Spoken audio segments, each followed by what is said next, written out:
Whoa. I'm running short of words right now, but I cannot afford this because I have to speak. Thank you so much for all the love, for all the warmth. Thank you for accepting me. Thank you very much.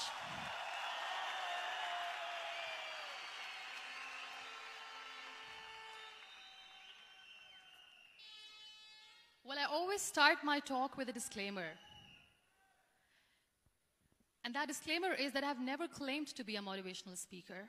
Yes, I do speak, but I feel more like a storyteller because wherever I go, I share a story with everyone. Well, it is a story of a woman whose perfectly imperfect life made her who and what she is today. It's the story of a woman who, in pursuit of her dreams and aspirations, made other people realize that if you think that your life is hard and you're giving up on that because you think your life is unfair, think again. Because when you think that way, you are being unfair to your own self. It's the story of a woman who made people realize that sometimes problems are not too big. We are too small because we cannot handle them.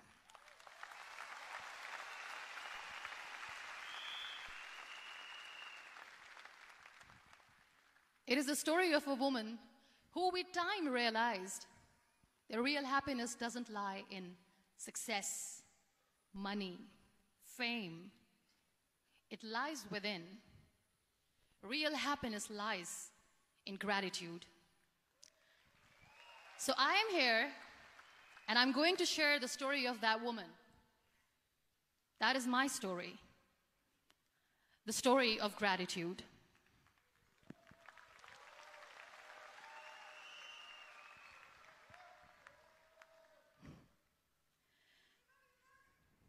I love you too. I love you all. I believe in the power of words. Many people speak before they think. But I know the value of words. The words can make you, break you, they can heal your soul, they can damage you forever. So I always try to use the positive words in my life wherever I go. They call it adversity, I call it opportunity. They call it weakness, I call it strength. They call me disabled, I call myself differently abled. They see my disability. They see my disability, I see my ability. There are some incidents that happen in your life, and those incidents are so strong that they change your DNA. Those incidents or accidents are so strong that they break you physically. They deform your body, but they transform your soul.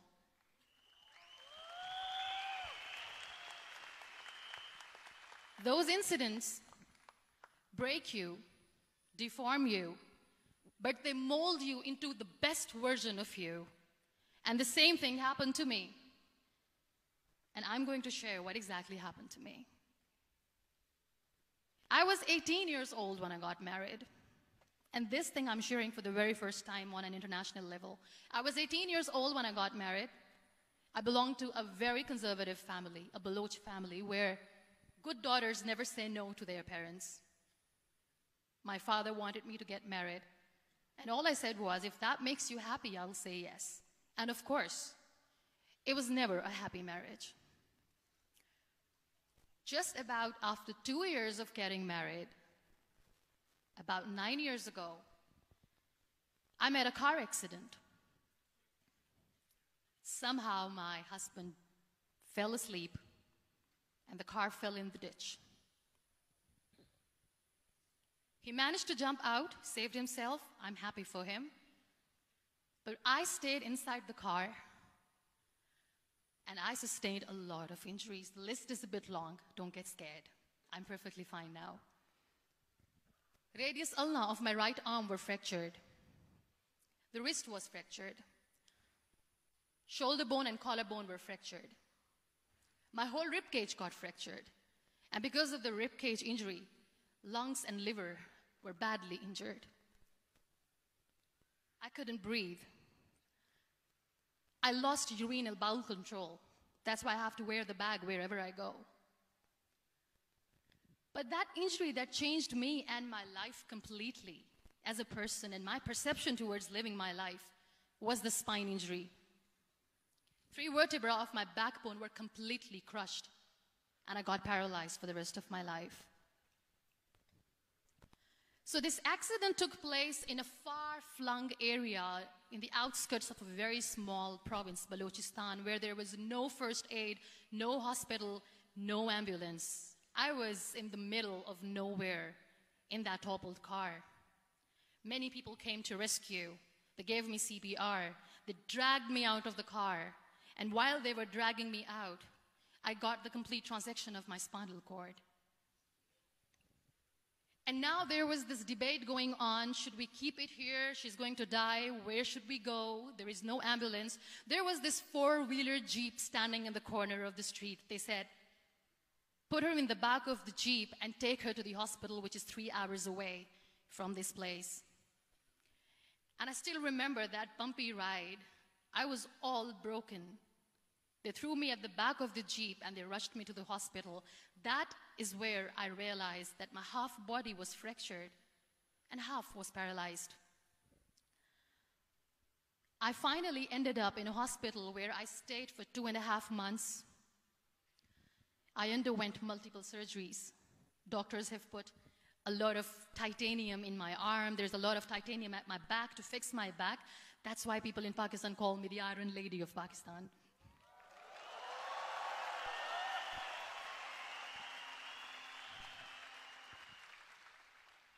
Sometimes I wonder how easy it is for me to describe all this all over again.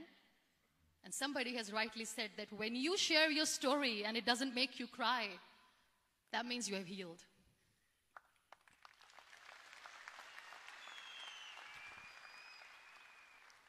Those 2.5 months in the hospital were dreadful.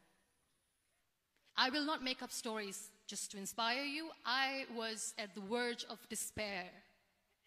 One day, doctor came to me and he said, well, I heard that you wanted to be an artist, but you ended up being a housewife. I have a bad news for you. You won't be able to paint again because your wrist and your arm are so deformed, you won't be able to hold a pen again. And I stayed quiet. Next day, doctor came to me and said, your spine injury is so bad, you won't be able to walk again. I took a deep breath and I said, it's all right. The next day, doctor came to me and said, because of your spine injury and the fixation that you have in your back, you won't be able to give birth to a child again. That day, I was devastated. I still remember, I asked my mother, why me? And that is where I started to question my existence. Why am I even alive? What's the point of living? I cannot walk, I cannot paint, fine. I cannot be a mother. And we have this thing in our heads, being women, that we are incomplete without having children. I am going to be an incomplete woman for the rest of my life. What's the point? People are scared. They think I will get divorced. What is going to happen to me? Why me? Why am I alive? We all try to chase this tunnel. We all do this because we see light in the end of the tunnel, which keeps us going. My dear friends, in my situation, there was a tunnel that I had to roll on, but there was no light. And that is where I realized that the words have the power to heal the soul. My mother said to me, this too shall pass. God has a greater plan for you. I don't know what it is, but He surely has.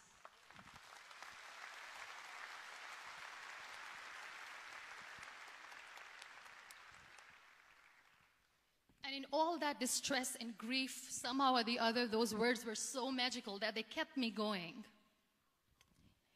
I was trying to put that smile on my face all the time, was hiding.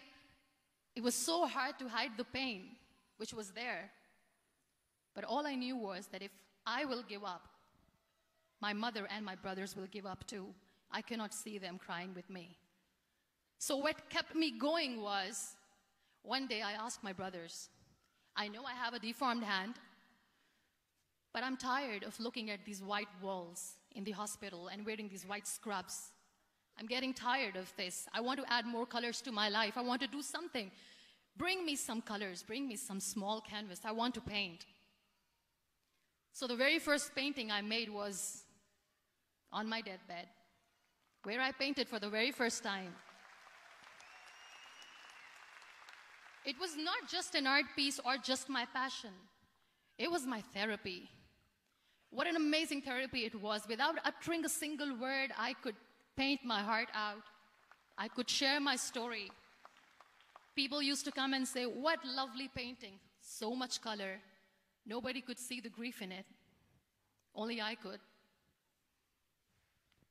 So that's how I spent 2.5 months in my hospital, crying, never complaining or whining, but painting. And then I was discharged, and I went back home. And I went back home, and I realized that I have developed a lot of pressure ulcers on my back and on my hip bone. I was unable to sit. There were a lot of infections in my body, a lot of allergies. So doctors wanted me to lie down on the bed straight for not 6 months, for not 1 year, for 2 years. I was bedridden, confined in that one room, looking outside the window, listening to the birds chirping, and thinking maybe there will be a time when we'll be going out with the family and enjoying the nature. That was the time where I realized how lucky people are, but they don't realize. That is the time where I realized that the day I'm going to sit, I'm going to share this pain with everyone to make them realize how blessed they are, and they don't even consider them lucky. There are always turning points in your life. There was a rebirth day that I celebrated. After 2 years and 2.5 months, when I was able to sit on a wheelchair, that was the day when I had the rebirth. I was a completely different person. I still remember the day I sat on the wheelchair for the first time, knowing that I'm never going to leave this, knowing that I won't be able to walk for the rest of my life. I saw myself in the mirror, and I talked to myself. And I still remember what I said. I cannot wait for a miracle to come and make me walk. I cannot sit in the corner of the room crying, cribbing, and begging for mercy because nobody has time. So I have to accept myself the way I am. The sooner, the better. So I applied the lip color for the first time.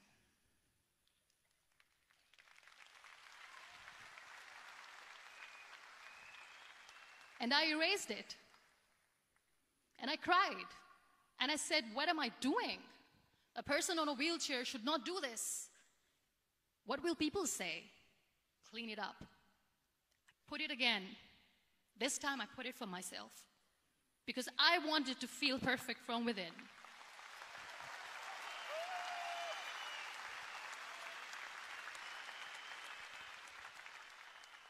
And that day I decided that I'm going to live life for myself.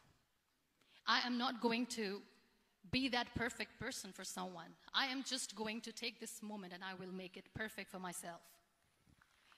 And you know how it all began? That day I decided that I'm going to fight my fears. We all have fears. Fear of unknown, fear of known, fear of losing people, fear of losing health, money. We want to excel in career, we want to become famous, we want to get money. We are scared all the time. So I wrote down one by one all those fears.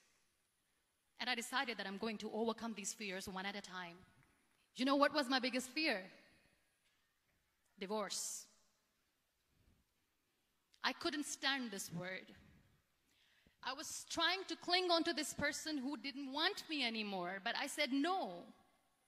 I have to make it work. But the day I decided that this is nothing but my fear, I liberated myself by setting him free. And I made myself emotionally so strong that the day I got the news that he's getting married, I sent him a text that I'm so happy for you and I wish you all the best. And he knows that I pray for him today.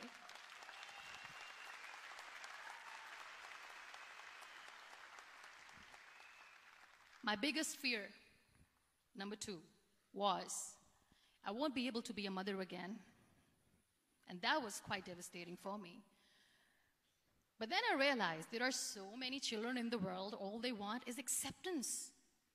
So there is no point of crying, just go and adopt one. And that's what I did.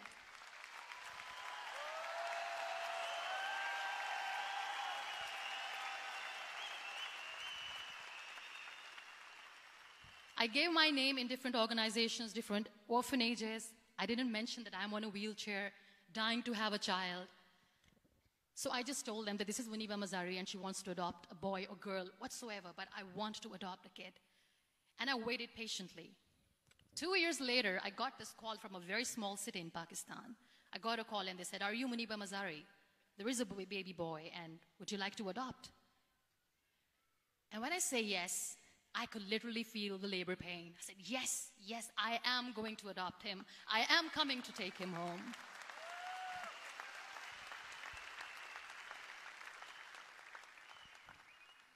And when I reached there, the man was sitting and he was looking at me from head to toe.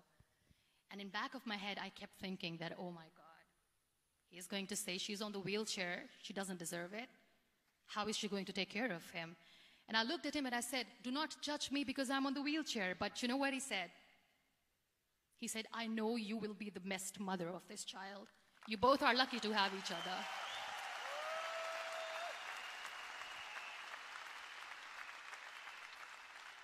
And that day, I was 2 days old, and today he's 6.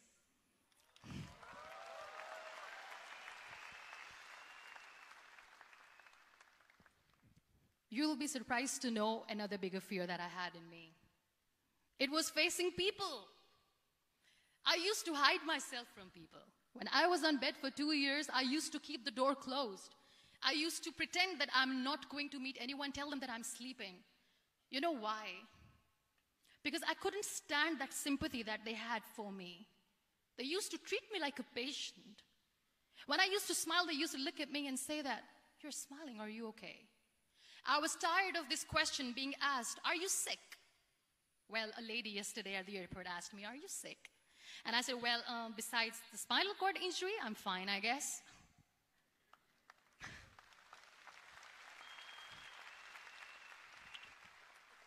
But those are really cute questions. They never used to feel cute when I was on the bed. So I used to hide myself from people, knowing that, oh my God, I'm not going to see that sympathy in their eyes. It's all right. And today I'm here speaking to all these amazing people because I have overcome the fear.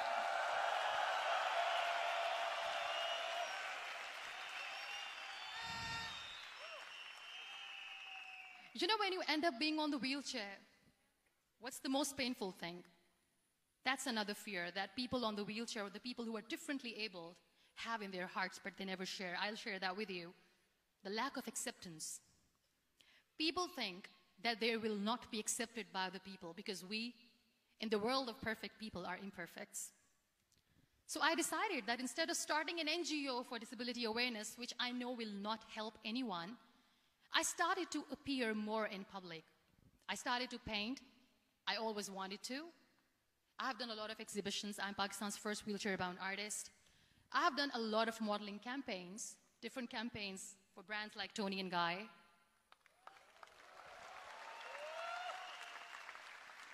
I have done some really funny, breaking the barriers kind of modeling. There was this one by the name Clown Town where I became a clown because I know that clowns have hearts too. And then I also decided that if I really want to make the difference, I am not going to let people use me for their polio campaigns where they will make you a victim and an emblem of misery and mercy and will say that, you know what, give polio drops to your children or they'll become like this girl. I decided that I'm going to join the national TV of Pakistan as an anchor person. And I've been doing a lot of shows for the last 3 years.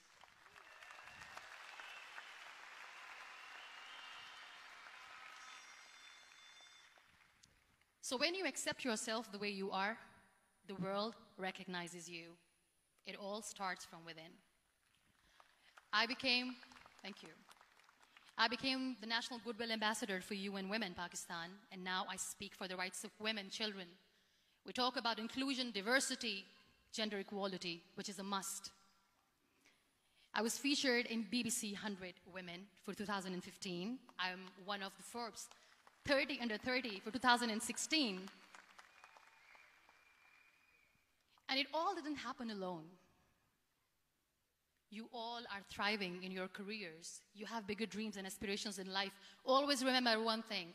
On the road to success, there is always we, not me. Do not think that you alone can achieve things. No. There is always another person who is standing behind you, maybe not coming on the forefront, but behind you, praying for you and supporting you. Never lose that person. Never.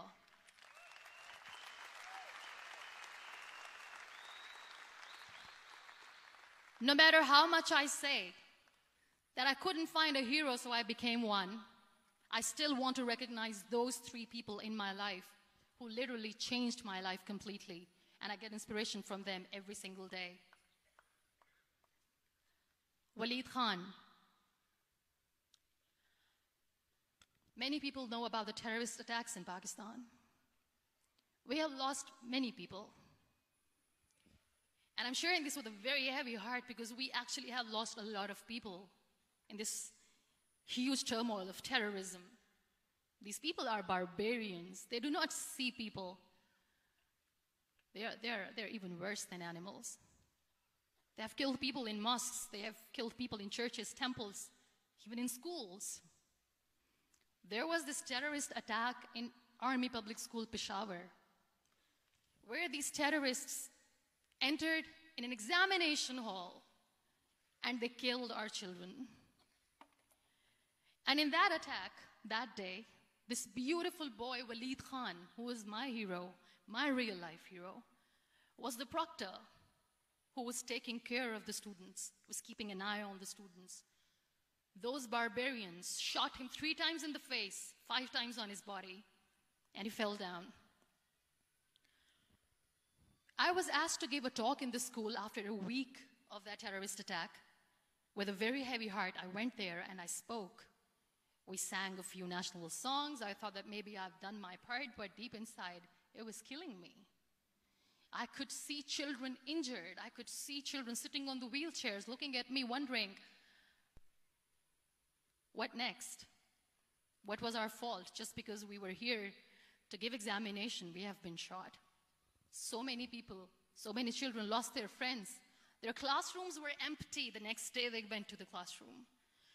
So this kid, Waleed Khan, I was asked that he is in a hospital right now, and you have to go and see him and motivate him and tell him that it's going to be okay. And when I saw Waleed Khan coming on the wheelchair for the first time in front of me, face was all deformed. His leg was fractured, his arm was fractured. He couldn't talk, he lost his teeth. He cannot sneeze, he cannot smell. He cannot eat. And I kept thinking, what should I say? That everything is going to be all right? No, nothing is all right. And while I was juggling with the words, what to say, what not to say, this beautiful child, Waleed Khan, came to me and he said, "Are you Muniba Mazari?" I said, "Yes." He said, "Baji, let's take a selfie."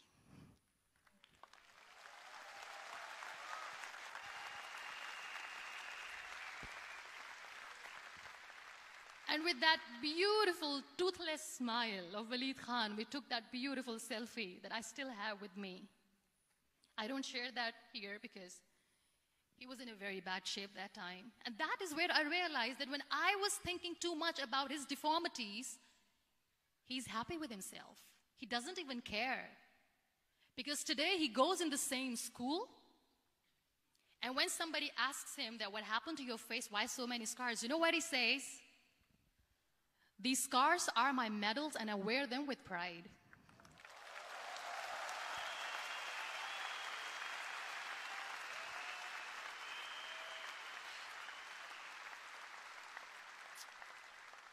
And how beautifully he says the terrorists wanted me not to study. I am going to study. I will become a doctor one day.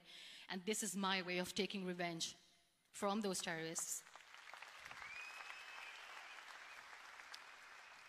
Another real-life hero, of course, my son. His name is Nile, N-I-L-E, River Nile.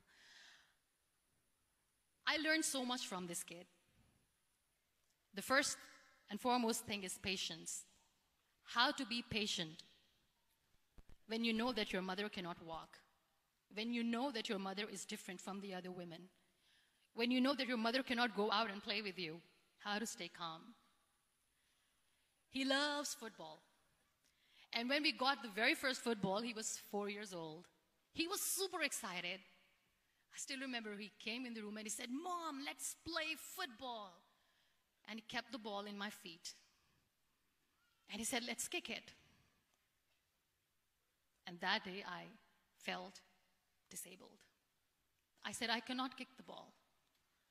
And I was down with the same face.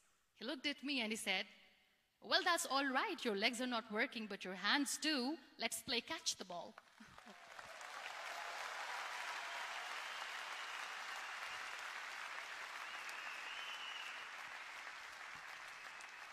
You know what? That day he made me realize that when you think your glass is half empty, come on, your glass is half full. It's all in here and here. Last but not least, the woman who made me realize that heroes have no gender. The woman who believed in me even when I was completely at the verge of despair, where everybody left, she was there. And every time I looked at her, without saying anything, she used to look at me and said, "This too shall pass. God has a bigger plan. And one day you will say that, oh my God, that is why God has chosen me." She never cried in front of me. She has always said that there will be haters, there will be naysayers, there will be disbelievers, and then there will be you proving them wrong. My mother.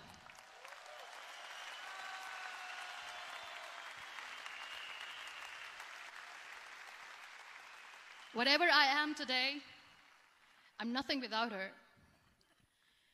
I'm nothing without her. Thank you, Mama. I wish you were here. Thank you for making me who I am today.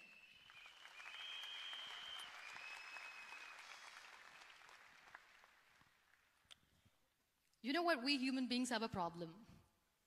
Out of many problems, there is one more, and this is self-created one. We always expect ease from life. We have this amazing fantasy about life. This is how things should work. This is my plan. It should go as per my plan. If that doesn't happen, we give up. So my dear friends, let me tell you one thing. I never wanted to be on the wheelchair. Never thought of being on the wheelchair. I was always aspiring to do bigger things, but had no idea that for that I have to pay the price to be where I am today. It's a very heavy price. This life is a test and a trial, and tests are trials are never supposed to be easy. So when you are expecting ease from life, and life gives you lemons, then you make the lemonade, and then do not blame life for that, because you were expecting ease from a trial.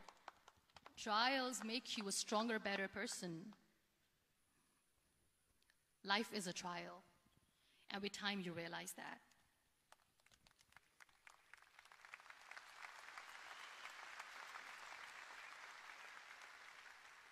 It is okay to be scared. It is okay to cry. Everything is okay, but giving up should not be an option. They always say that failure is not an option. Failure should be an option, because when you fail, you get up, and then you fail, and then you get up, and that keeps you going. That's how humans are strong.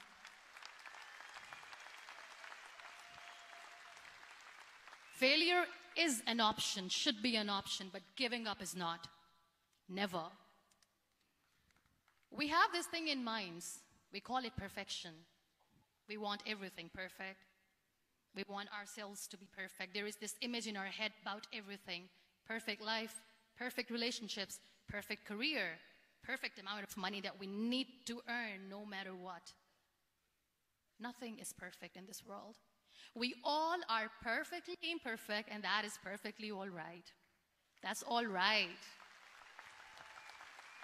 We were sent here not to become the perfect people. Those people who tell you how to look perfect, even those people are imperfect.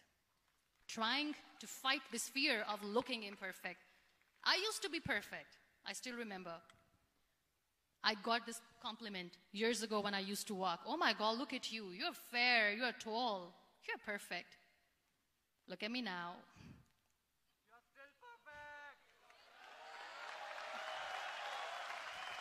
Only the perfect eyes can see that. Only the perfect eyes will see that. Only the perfect eyes will see that. So yes, in all those imperfections, you have to listen to your heart. You don't have to look good for people. You don't have to be perfect just because other people want you to be perfect. If your soul is perfect from within, that's all right. This is all what you want. This is all what you need to be. Our society has made very weird kind of norms to look perfect and great. For men, it's different. For women, it's different. We think too much about what people say. We listen to ourselves too little. You know what makes you perfect? When you make someone smile. You know what makes you perfect? When you try to do something good for the people around you. You know what makes you perfect? When you feel someone's pain. And how beautiful pain is that it connects you with people. No other medium can connect you with others but pain. That's why I always say that I'm in pain, and that's a blessing in disguise for me. Today, just because I'm in pain and I'm on the wheelchair, I work for children, being the head of CSR for a company. We conduct medical camps in far-flung areas of Pakistan where so many kids die because they don't have medical facilities. And I personally believe just because they cannot afford to live doesn't mean we'll let them die. So we give them money, we give them medical treatment, we try to heal their wounds, physical and emotional. And I also work for the beautiful people, we call them third gender, the transgender community of Pakistan. You know what connects me with them? All my imperfections. When I go and I hug them, they never judge me. And this very good friend of mine, her name is Bijli. Bijli means electricity. She calls herself electricity. And I said, are you electricity? She says, no, I'm lightning. I'm as strong as lightning. Because we have very bad power outage, so she doesn't want me to call her electricity. So she says, I am very strong. I'm thunder, I'm lightning. She came to me, and the first time I hugged her, she said, you are just like me. And I said, yes, I am like you. Because to people, we are so imperfect. So how beautiful these imperfections are, that because of these imperfections, you can connect with people. Then why are we all running after being perfect? What's the point?